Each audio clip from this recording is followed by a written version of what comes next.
Saudara, di hari kedua pembukaan lapor Mas Wapres, warga kembali memadati kantor Sekretariat Wakil Presiden Kebon Sirih, Jakarta. Aduan berasal dari warga di berbagai wilayah. Salah satunya pelapor asal Depok, Jawa Barat, Yetri Darwin, yang melaporkan soal keadaan sang anak yang lumpuh setelah operasi 2 tahun lalu. Pelapor sudah meminta bantuan sejak 2 tahun lalu, namun belum ada tindakan hingga saat ini. Yetri membawa rekam medis sang anak dan kronologi kejadian. Ia pun berharap bisa mendapatkan kompensasi atas kondisi anaknya sekarang yang diduga menjadi korban malpraktik. Dokter Widya Yanti datang ke rumah sakit RSPAD, masih bisa jalan, masih bisa pipis, masih bisa buang air besar. Masuk kamar operasi 7 jam, keluar lumpuh dari dada sini sampai telapak kaki. Itu sudah 2 tahun 4 bulan. Kita minta sama rumah sakit bagaimana jalan terbaik. Jadi dokter itu sudah datang sampai ke dokter Terawan, itu semua angkat tangan, nggak bisa. Nah kemarin pihak rumah sakit datang ke rumah, saya bertanya, dok ini bagaimana, udah 2 tahun lebih, mana saya kok lumpuh gini, apakah mungkin masih bisa diperbaiki? Kalau menurut cara kedokteran, udah nggak bisa. Jadi lumpuh permanen dok, iya, permanen ada ibu, udah nggak bisa jalan. Makanya saya sebenarnya udah kayak seknes gitu, mau ketemu sama Pak Jokowi, tapi hanya sampai seknes saja udah nggak bisa lagi. Saya sudah 10 kali ke sana. Posko lapor Mas Wapres resmi dibuka Senin 11 November 2024. Kini masyarakat bisa menyampaikan problem yang mereka alami di Istana Wakil Presiden. Di hari pertama posko dibuka, beragam aduan pun diterima. Salah satunya aduan dari warga Tangerang, Banten soal sengketa tanah.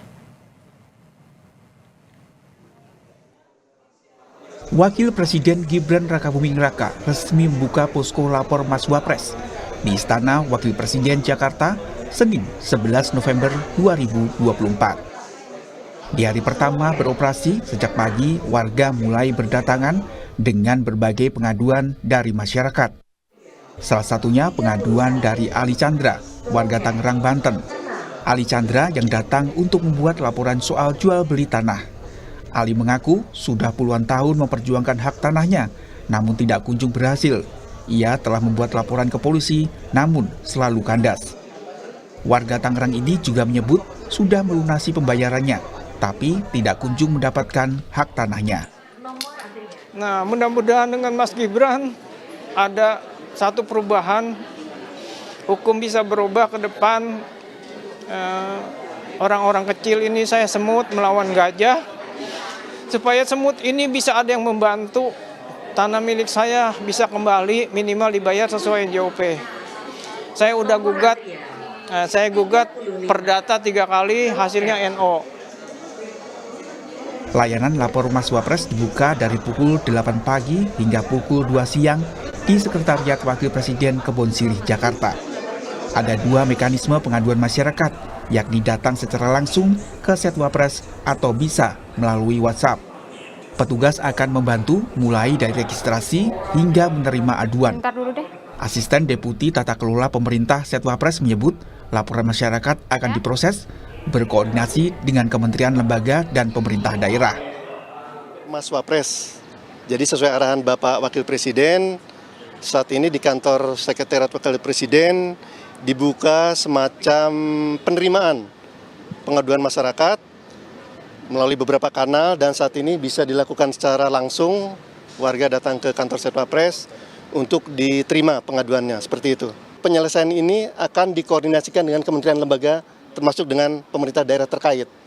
Sehingga harapannya memang berbagai aduan masyarakat ini bisa diselesaikan melalui koordinasi yang baik antara kami di sini Setwapres dengan seluruh kementerian, lembaga, dan pemerintah daerah. Hingga Senin pukul 2 siang di hari pertama pembukaan posko lapor Mas Wapres, tim Setwapres melayani lebih dari 50 aduan dari warga. Aduan nantinya akan diproses selama 14 hari dan warga bisa memantau perkembangan aduan via WhatsApp maupun website. Setiap harinya, posko lapor Mas Wapres menerima aduan yang dibatasi 50 aduan per harinya untuk jalur tatap muka. Tim Liputan Kompas TV.